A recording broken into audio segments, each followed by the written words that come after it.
नमस्कार दोस्तों, स्वागत है आपका अपने YouTube चैनल टेक्निकल काका किंग में। जैसा कि आपने देख लिया है, आपका MS वर्ड कंप्लीट हो चुका है। आज बारी है हम सीखेंगे Microsoft power point. Microsoft power point में क्या क्या होता है वो चीज़ें समझते हैं। सबसे पहले माइक्रोसॉफ्ट पावर पॉइंट में सबसे अधिक अगर कोई काम होता है तो वो होता है प्रेजेंटेशन बनाना और थोड़ा बहुत एनिमेशन का काम। एनिमेशन जैसे छोटे छोटे कार्टून आप इसमें क्रिएट कर सकते हैं, फैन चला सकते हैं, वॉच चला सकते हैं, वॉलीबॉल प्ले कर सकते हैं। ऐसी छोटी छोटी चीज़ें एनिमेशन आप इसमें लगा सकते हैं। उसके बाद हम बात करते हैं यहाँ पे क्या होता है प्रेजेंटेशन। ये तो जान गए कि यहाँ पे प्रेजेंटेशन का काम होता है।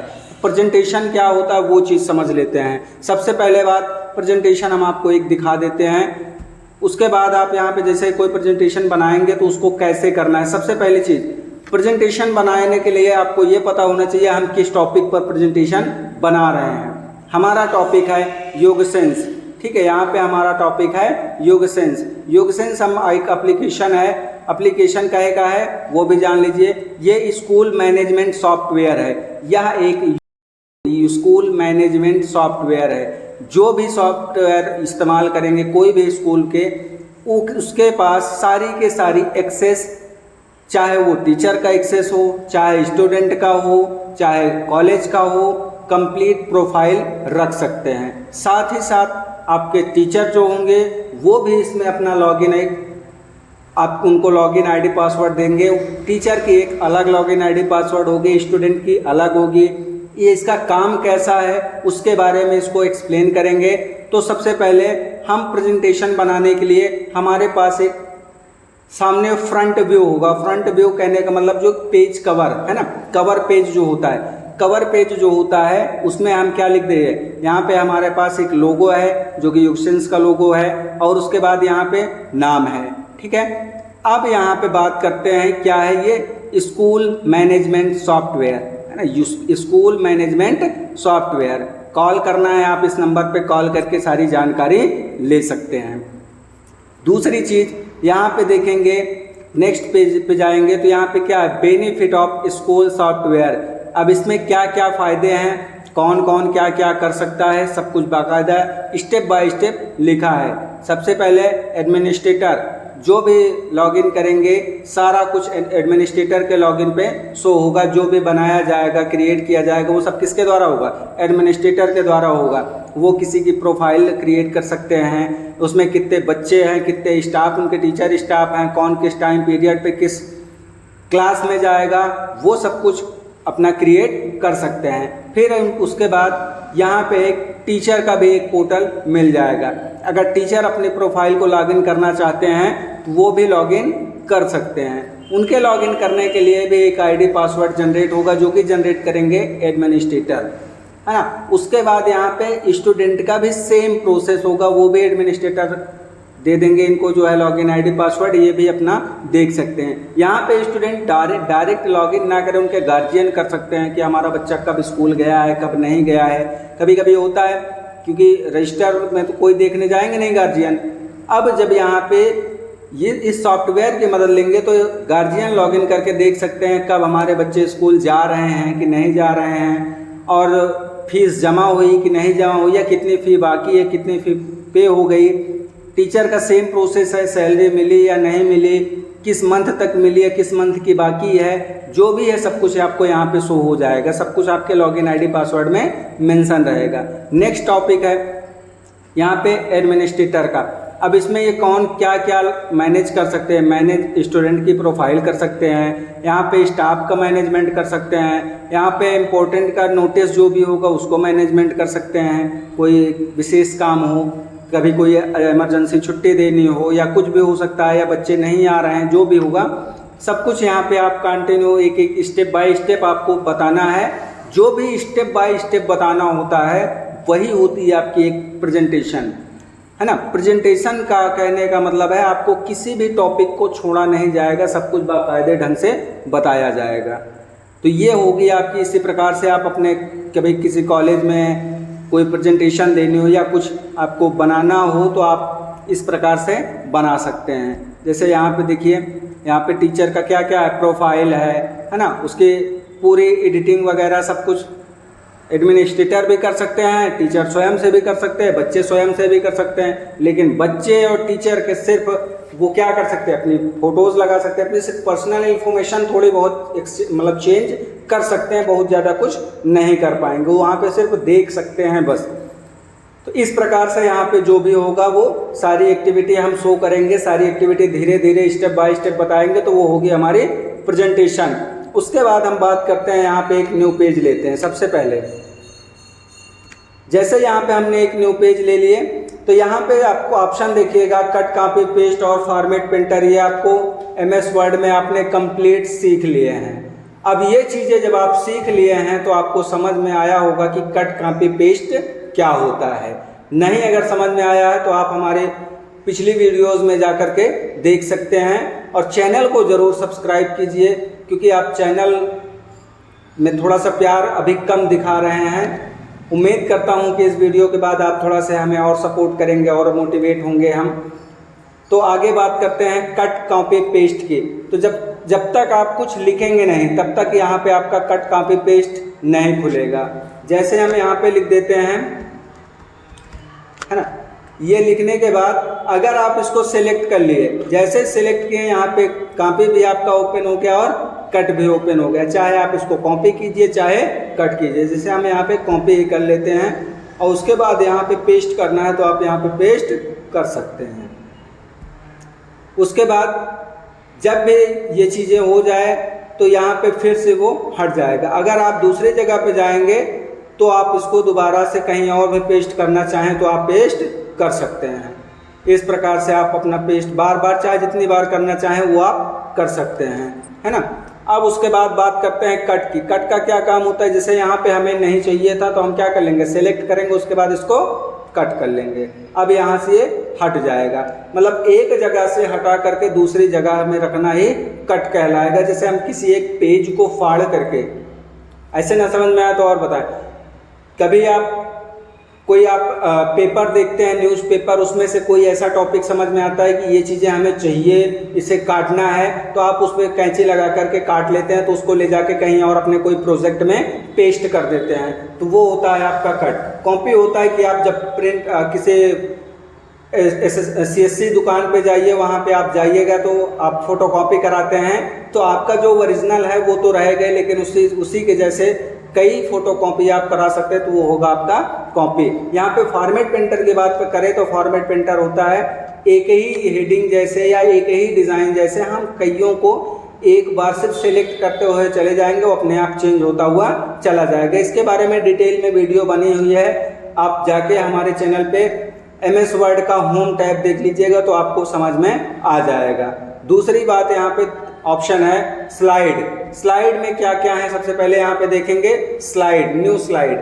न्यू स्लाइड में है title slide, title and content है, सेक्शन हेडर है ना, टू कंटेंट है, कंपैरिजन है, title only, blank, content with caption, picture with caption, सब कुछ यहाँ पे आपको मिल जाएगा। आपको और भी अपने हिसाब से बनाना है तो वो भी आप शेप्स की मदद से बना सकते हैं। तो जैसे हमें यहाँ पे ये चाहिए टाइटल एंड कंटेंट, हमने क्लिक किया, अब यहाँ पे टाइटल लिखना है, लिख देते हैं रैम, ठीक है। रैम लिखने के बाद हो गया हमारा टाइटल कंप्लीट। अब हम रैम के बारे में कंप्लीट डिस्क्रिप्शन लिखेंगे तो नीचे लिखेंगे रैम क्या है, कैसे है, इसका वर्क क्या है, कौन सी मेमोरी है, सारा कुछ जो भी लिखेंगे वो हम यहाँ पे लिख देंगे। जैसे रैम है ना, यहाँ पे लिखने के बाद उसके बाद आपको अगर चाहिए कि हमें ये फॉर्मेट नहीं चाहिए था, कहने का मतलब जो भी इस लेआउट इसका जो है ये लेआउट ना चाहिए, हमें दूसरे लेआउट में काम करना है, तब आप लेआउट का एक ऑप्शन मिलेगा, यहाँ पे जाइए, आप अपने स्लाइड का लेआउट चेंज कर सकते हैं। आप किसी दो चीज़ों के बारे में लिखना चाहते हैं तो यहाँ पे टू कंटेंट में क्लिक कर दीजिए तो दो हो जाएगा। तो यहाँ पे रैम एंड रोम, ठीक है, यहाँ पे एंड रोम, तो यहाँ पे ऐसे आप लिख सकते हैं, है ना। अब यहाँ पे रोम के बारे में लिख दीजिए, रोम क्या है, उसका काम क्या है, कौन सी मेमोरी है ना, प्राइमरी मेमोरी है कि सेकेंडरी मेमोरी है, जो भी आप लिखना है। या रैम ही ज़रूरी नहीं है, आपको जिस भी टॉपिक पे काम करना है वो टॉपिक पे आप यहाँ पे उसी प्रकार लिख सकते हैं। उसके बाद यहाँ पे आ जाएगा रीसेट, पहले जैसे करना है तो आप कर सकते हैं। उसके बाद यहाँ पे है डिलीट स्लाइड, जो आप ये स्लाइड लिए हैं आप इसको डिलीट करना चाहते हैं तो यहाँ से आप डिलीट कर सकते हैं। उसके बाद यहाँ पे देखेंगे कि हमारे पास फॉन्ट की स्टाइल है, जो अभी हमने यहाँ पे रैम रोम लिखा है, इसके हमें स्टाइल चेंज करनी है तो हम यहाँ से जाके स्टाइल चेंज कर सकते हैं। जो भी हमें स्टाइल अच्छे लगे वो स्टाइल हम यहाँ से चेंज कर सकते हैं, है ना। अब उसके बाद है यहाँ पे फॉन्ट की साइज, फॉन्ट की साइज मिनिमम 8 है और पावर पॉइंट में मैक्सिमम जो है 96 कर दिया है, लेकिन MS वर्ड में 72 ही है ना। अब उसके बाद ग्रो फॉन्ट आपको 97 से भी अधिक चाहिए तो आपके पास ग्रो फॉन्ट और श्रिंक फॉन्ट का ऑप्शन मिल जाएगा। आपको जितना छोटा बड़ा करना है उतना छोटा बड़ा आप कर सकते हैं। फिर यहाँ पे आप क्लियर फॉर्मेटिंग, जो भी आप जितने भी फॉन्ट अप्लाई किए हैं, जो भी आप इसमें टेक्स्ट में साइज चेंज किए हैं या आप फॉन्ट की स्टाइल चेंज किए हैं या बोल्ड इटैलिक कुछ भी किए हैं, सब कुछ पहले जैसा करना है तो आप यहाँ पे क्लियर फॉर्मेटिंग ऑप्शन का इस्तेमाल कर सकते हैं। बोल्ड करने से क्या होता है, टेक्स्ट की जो वो है साइज है उसमें थोड़ा से मोटाई आ जाएगी, देखिएगा थोड़ा से मोटा हो जाएगा।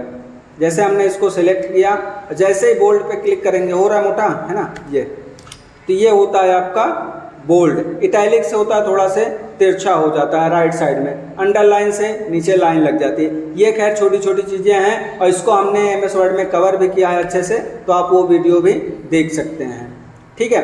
अब उसके बाद यहाँ पे है शो टेक्स्ट साइडो।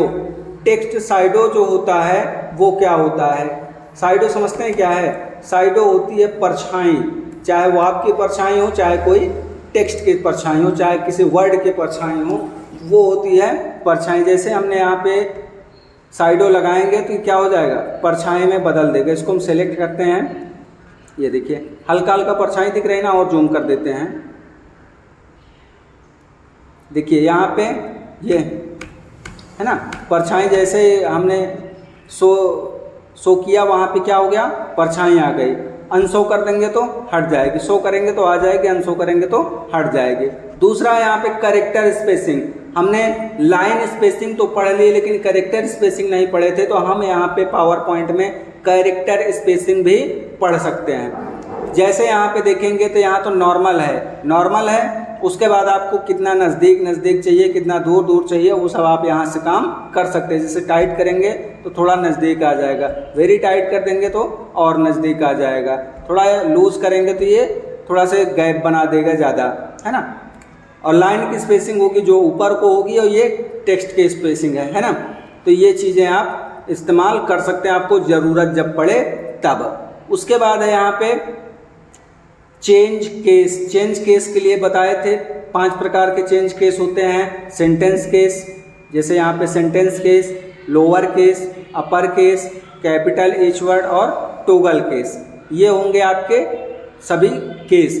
आप सबको स्मॉल में रखना चाहते हैं, कैपिटल में रखना चाहते हैं कि लोअर में रखना चाहते हैं, कि कैपिटल ईच वर्ड में रखना चाहते हैं, कि सेंटेंस केस या टोगल केस, जिस भी आपको फॉर्मेट में चाहिए आप यहाँ से उसको अप्लाई कर सकते हैं। उसके बाद है यहाँ पे फॉन्ट का कलर, जो भी आप कलर करेंगे आपका जो भी फॉन्ट लिखा होगा उसका कलर चेंज हो जाएगा, है ना। उसके बाद यहाँ पे देखेंगे तो बुलेट हमने बताया था, यहाँ पे फिलहाल 2 ही बुलेट मिलेंगे। एक बुलेट जो कि यहाँ पे देखिए आइकन है ना, यहाँ पे आइकन है, और दूसरा यहाँ पे बुलेट मिलेगा तो सिर्फ नंबरिंग बुलेट मिलेगा, है ना। यहाँ पे नंबर दे सकते हैं आप स्टेप बाय स्टेप, जैसे यहाँ पे कुछ भी लिखना है तो आप नंबर देते चले, मतलब लिखते चले जाइए बुलेट अप्लाई करने के बाद, और ये नंबर लगता हुआ चला जाएगा। नहीं तो आपको यहाँ पे पावर पॉइंट में बुलेट ऑलरेडी लगा हुआ ही मिलेगा। आप किसी स्लाइड में देखेंगे तो ये ऑलरेडी देखिए लगा है। अब जैसे यहाँ पे है, हम नीचे इंटर किए नीचे भी लग जाएगा, फिर कुछ लिखे इंटर किए लगता हुआ चला जाएगा। आपको चेंज करना है, गिनती में करना है तो आप यहाँ से चेंज भी कर सकते हैं। जैसे हमने इसको सेलेक्ट किया और उसके बाद यहाँ पे गए गिनती में कर देंगे, तो इस प्रकार से हम अपना बुलेट भी चेंज कर सकते हैं। यहाँ पे है डिक्रीज और इंक्रीज।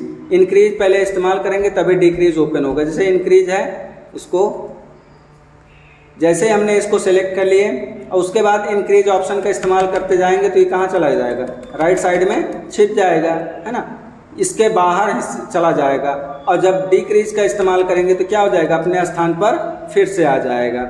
इस प्रकार हम इंक्रीज आइडेंट और डिक्रीज आइडेंट का इस्तेमाल कर सकते हैं। नेक्स्ट ऑप्शन है आपका लाइन स्पेसिंग। बहरहाल लाइन स्पेसिंग आप पढ़े भी हैं, लेकिन फिर से देख लीजिए। यहाँ पे क्या है, नॉर्मल 1 है, बढ़ाना चाहते हैं तो बढ़ जाएगा, और बढ़ाना है और बढ़ जाएगा। जितना आपको दूरी दूरी लिखना है उतना आप लिख सकते हैं। नॉर्मली हम इतना ही रहने देते हैं, ठीक है। उसके बाद यहाँ पे है आपका एलिजन। फिलहाल एलिजन आप 5 प्रकार के पढ़ चुके हैं, लेकिन यहाँ पे थोड़ी सी बढ़ जाएगी। सबसे पहले लेफ्ट, फिर सेंटर, फिर राइट, उसके बाद जस्टिफाई। ये सभी एलाइजन आप पढ़ चुके हैं। इससे क्या होता है, जैसे हमने यहाँ पे राइट पे किया तो राइट पे लिख जा रहा है, सेंटर पे कर देंगे बीच में आ जाएगा, राइट में कर देंगे राइट साइड पहुँच जाएगा, जस्टिफाई करेंगे तो दोनों तरफ से बराबर रहेगा। हम फिलहाल लेफ्ट में ही रखते हैं। उसके बाद यहाँ पे है कॉलम। आपने MS वर्ड में कॉलम को अगर अच्छे से समझना है तो आप चले जाइए हमारे YouTube चैनल में और उसमें देखिएगा, कॉलम के लिए बहुत ही बढ़िया वीडियो बनी है और पूरा तरीके से उसमें कॉलम पे ही जिक्र हुआ है। सबसे ज़्यादा उसमें कॉलम का ही जिक्र किया गया है, आप वो वीडियो ज़रूर देखिएगा, ठीक है। अब उसके बाद यहाँ पे देखेंगे टेक्स्ट का एलिजन। आप किस फॉर्मेट में लिखना चाहते हैं, वर्टिकल में लिखना चाहते हैं कि हॉरिजॉन्टल में लिखना चाहते हैं, जो भी आपको लिखना हो आप यहाँ से जो है चेंज कर सकते हैं। जिसमें भी आपको अप्लाई करना है आप यहाँ से अप्लाई कर दीजिए, वो ऑटोमेटिक डायरेक्शन आपकी चेंज हो जाएगी। उसके बाद फिर यहाँ पे एलिजन टेक्स्ट है। यहाँ पे एक टॉप, मिडिल और बॉटम, ऊपर, बीच में, उसके बाद है नीचे, ठीक है। ये सारी चीज़ें जो है हम पावर पॉइंट में देख पा रहे हैं। उसके बाद है यहाँ पे कन्वर्ट टू स्मार्ट आर्ट। आप जैसे यहाँ पे लिख लिए हैं, अभी हमें MS वर्ड में क्या हुआ करता था कि हम जब भी काम करते थे, अगर हमें स्मार्ट आर्ट में कोई काम करना है तो पहले हम स्मार्ट आर्ट लेते थे, फिर उसमें हम एडिट करते थे। अब यहाँ पे थोड़ी सी सहूलियत मिली है कि आप लिखे भी हैं, उसके बाद भी आप चेंज करना चाहते हैं तो आप चेंज कर सकते हैं। जैसे हम यहाँ पे लिखेंगे चेंज हो रहा है, यहाँ पे कर देंगे चेंज हो रहा है ना। जिस भी जगह पे आपको रखना है वो क्या होगा, चेंज होता हुआ चला जाएगा, है ना। इस प्रकार से आप अपना डिज़ाइन या कुछ भी बदल सकते हैं। उसके बाद है यहाँ पे शेप्स का काम क्या क्या होता है। जो भी आपको डिज़ाइन बनानी है, कोई लोगो बनाना है, कोई आपको आर्ट बनाना है, उस आर्ट में बना करके फिर उसमें आप एनिमेशन ऐड करना चाहते हैं, जैसे कोई फैन बना करके उसमें हवा पंखा चलाना चाहते हैं, है ना। तो ये सारी चीज़ें जो करेंगे तो आपको सबसे पहले एक शेप से एक डिज़ाइन बनानी पड़ेगी। उस डिज़ाइन में आप फिर जो है अपना एनिमेशन लगाएंगे। जब एनिमेशन का काम होगा तब आप किसी शेप्स पर ही एनिमेशन लगाएंगे और उस शेप्स की मदद से आपको डिज़ाइन बनाएंगे। उस डिज़ाइन में जब एनिमेशन लगेगा तो वो थोड़ा सा दिखने में अच्छा रहेगा। फिलहाल आपको अगर एनिमेशन से रिलेटेड वीडियो अगर चाहिए अभी से तो आप कमेंट कीजिएगा। हम कंप्लीट सिर्फ एक एनिमेशन के लिए ही सिर्फ एक वीडियो बनाएंगे, जिसमें कंप्लीट एनिमेशन के क्या क्या यूज हैं, कैसे यूज हैं, सब कुछ स्टेप बाय स्टेप बता देंगे। उसके बाद है यहाँ पे अरेंज का ऑप्शन। अरेंज में आप क्या क्या कर सकते हैं, फिलहाल ये चीज़ें हम आपको थोड़ा से बता दें। यहाँ पे कोई शेप्स ले लिए, ये शेप्स हुआ, और उसके बाद यहाँ पे ये शेप्स हुआ। अब हम चाहते हैं कि इसका कलर कोई दूसरा कर दें। यहाँ पे शेप फिल में जाइए और कलर कर दीजिए, ये हो गया। अब इसको हम चाहते हैं कि ये पीछे छिप जाए, या इसको जो है हम पहले ही पीछे कर देते हैं। यहाँ पे ये पीछे है, ये सेंड टू बैक में क्लिक करें, ये पीछे हो गया। अब ये चीज़ें ये हो गई कि हम पहले वो उस छोटे को बना लिए। जैसे यहाँ पे हम कोई डिज़ाइन करें उसके बाद बड़ा बनाएं, जैसे हम इसको हटा ही देते हैं अच्छे से और समझ में आ जाए। जब भी हम कोई काम करें, जैसे यहाँ पे हम एक ये शेप्स बना लिए, इसमें कोई कलर फिल कर देते हैं। कलर फिल करने के बाद हमें इससे भी बड़े एक शेप्स की आवश्यकता है जी। अब यहाँ पे ये शेप्स लिए और ये बना दिए, ठीक है। अब यहाँ पे जब ये बन गया और ये इतना ही शो करना है, इतना ही बराबर एडजस्ट हो गया, इतना दिखाना है। लेकिन चाहते हैं कि वो चीज़ें जो ये पीछे इसका हिस्सा जो पीछे दबा हुआ है वो ना दबे और बाहर शो होने लगे, तब क्या करेंगे, आप अरेंज में जाइए और यहाँ पे अगर आप बड़े वाले शेप्स को सिलेक्ट किए हैं तब आपको सेंड टू बैक में जाना पड़ेगा। आप छोटे शेप्स को सिलेक्ट किए हैं तो ब्रिंग टू फ्रंट में, है ना, ब्रिंग फॉरवर्ड, जो भी आपको आवश्यकता हो आप यहाँ से कर सकते हैं। हम इसको कर देते हैं ब्रिंग टू फ्रंट, सामने आ गया हमारे, इसको बराबर एडजस्ट कर लें। उसके बाद यहाँ पे है आप इसकी स्टाइल वगैरह जो भी आपको चेंज करना है, जैसे अलग से आप लगाइए, उसके साथ साथ आपका आउटलाइन का कलर भी चेंज होता चला जाए तो आप यहाँ से आप काम कर सकते हैं। यहाँ पे थोड़ी बहुत चीज़ें मिल जाएंगी, इफ़ेक्ट वगैरह लगे हुए। बाकी आपको इफ़ेक्ट और अलग अलग चाहिए तो आप यहाँ पे चले जाइए ग्रेडियंट कलर में, और यहाँ मोर ग्रेडियंट में जाएंगे तो आपको यहाँ पे 2 कलर 3 कलर जो भी आपको चाहिए यहाँ से आप कलर फिल कर सकते हैं। जैसे जो भी कलर है यहाँ ग्रेडियंट में जाइए और उसके बाद यहाँ पे कोई एक कलर सेलेक्ट कर दीजिए, है ना, यहाँ पे ये। अब उसके बाद यहाँ पे जितना आपको एडजस्ट करना है उतना आप यहाँ पे एडजस्ट करके, आपको लगता है ठीक है कोई बात नहीं, यहाँ पे आप दूसरा कलर भी कर सकते हैं, है ना। इस प्रकार से आप कलर चेंज कर सकते हैं और उसको बाकायदा अच्छे से डिज़ाइन करके रख सकते हैं। अब इसके अंदर कुछ लिखना है तो आप डबल राइट क्लिक कीजिए, एडिट टेक्स्ट में जाइए और सीधा लिखना शुरू कर सकते हैं। और उसके बाद ये जब लिख जाएगा तब आपको क्या करना है, लिखने के बाद ही तो आपको यहाँ पे जो भी टेक्स्ट लिखेंगे उसका अगर कलर ना शो होगा, अच्छे से नहीं दिखेगा, तब क्या करना है आपको, होम टैब में यहाँ पे आपका फ़ॉन्ट का कलर है, फ़ॉन्ट कलर में जाइए, जो भी आपको कलर ठीक लगे वो आप कर दीजिए। फिलहाल इसमें वाइट अच्छा लगेगा तो हम वाइट लगा दिए, जो भी लिखना है वो आप लिख सकते हैं, है ना। उसके बाद यहाँ पे शेप आउटलाइन। शेप आउटलाइन का काम होता है जो भी इसके बाहरी हिस्से में जो छोटी सी पतली सी लाइन होती है उसका कलर हम यहाँ से चेंज कर सकते हैं। जितना पतली मोटी आपको अगर और मोटी लाइन चाहिए तो आप यहाँ से कर सकते हैं। ये जैसे मोटी लाइन हम ये कर दिए। अब इसके बाद इसमें जब कलर चेंज करेंगे तो और अच्छे समझ में आएगा। जैसे ब्लैक हो गया, है ना, ये दूसरा कलर हो गया, तो ये चीज़ें हम, ये हमारी क्या होती है आउटलाइन। और उसके बाद शेप फिल में हम सिर्फ शेप्स के अंदर हिस्से को ही फिल कर सकते हैं, बाहरी हिस्से को नहीं। यहाँ पे है फाइंड। फाइंड में क्या होता है, हम किसी चीज़ को खोजते हैं, जैसे हमने फाइंड किया, अब यहाँ पे हम खोज लेते हैं रैम। रैम खोजेंगे, सीधा रैम को क्या कर दिया, ये हाईलाइट कर दिया। अब रैम को अगर हमें रिप्लेस करना है तो रिप्लेस में जाइए, रैम को रिप्लेस करना है, मान के चलिए हम रिप्लेस कर रहे हैं कीबोर्ड, है ना, कीबोर्ड के साथ।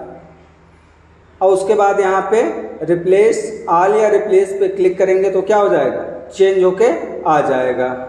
ठीक है, इस प्रकार से आप अपना काम कर सकते हैं। सिलेक्ट का काम है, एक साथ आप सबको सिलेक्ट कर सकते हैं, किसी एक ऑब्जेक्ट को भी सिलेक्ट कर सकते हैं। फिलहाल हमें पता है कि हम किसी माउस से ऐसे क्लिक कर देंगे तो सिलेक्ट हो जाएगा, या कंट्रोल ए से एक बार में सब कुछ सिलेक्ट हो जाएगा। फिलहाल अगर दोस्तों वीडियो आपको इन्फॉर्मेटिव लगी हो, अच्छी लगी हो, आपको समझ में आई हो तो चैनल को ज़रूर सब्सक्राइब करिएगा, अपने दोस्तों के पास ज़रूर भेजिएगा और प्रयास कीजिए कि ज़्यादा से ज़्यादा सब्सक्राइबर बढ़ें, ज़्यादा से ज़्यादा वॉच टाइम बढ़े। बहुत बहुत धन्यवाद दोस्तों, यहाँ तक वीडियो देखने के लिए बहुत बहुत धन्यवाद।